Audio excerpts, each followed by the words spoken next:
Well, it's November, so that means Game Boy Color for some reason. Let's talk about Tony Hawk's Pro Skater.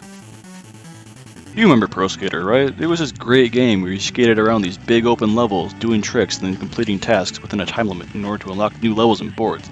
I loved it, and so did everybody else. So then, how's it fare in Game Boy Color? Well, it's a skateboarding game, and it has the pros from the console version in it. And those two things are literally the only things it has in common with the console versions. Everything else is pretty much different.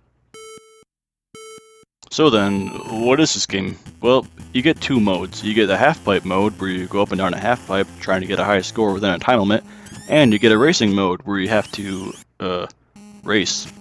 Yeah, like I said, it's really nothing like the console version. I guess we'll start with the half-pipe then.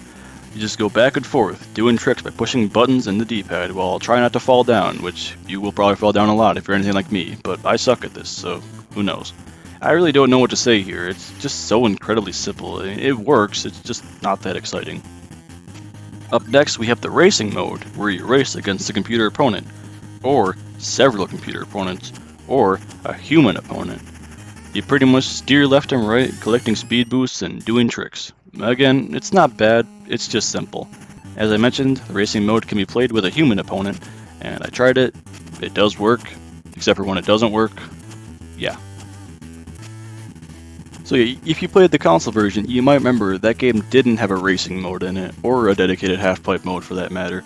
So if you bought this game hoping for something that gives you a similar feel but on the go, then that's just not what you're getting. I mean, like, obviously you're not going to get a one-to-one port on the Game Boy Color, but they didn't even try to replicate anything. They just made something completely different and called it Tony Hawk. That's a little disappointing, but I wouldn't mind that so much if the game was still good. However, I don't find the game very fun, unfortunately. I mean, it's not an awful game, it functions well enough, but gameplay just isn't very interesting. It's hard to play for more than 5 minutes without turning it off. The game's simple, and there's just not much to keep you coming back. Unfortunately, ports like this were just all too common in the Game Boy Color. You'd buy it because you love the console version, only to get something that barely resembles it, and also isn't very fun. They could have removed the Tony Hawk branding from this game, and nobody would have noticed. Again, it's not a terrible game. Just a really average game that's so uninteresting that there's really not much reason to play it.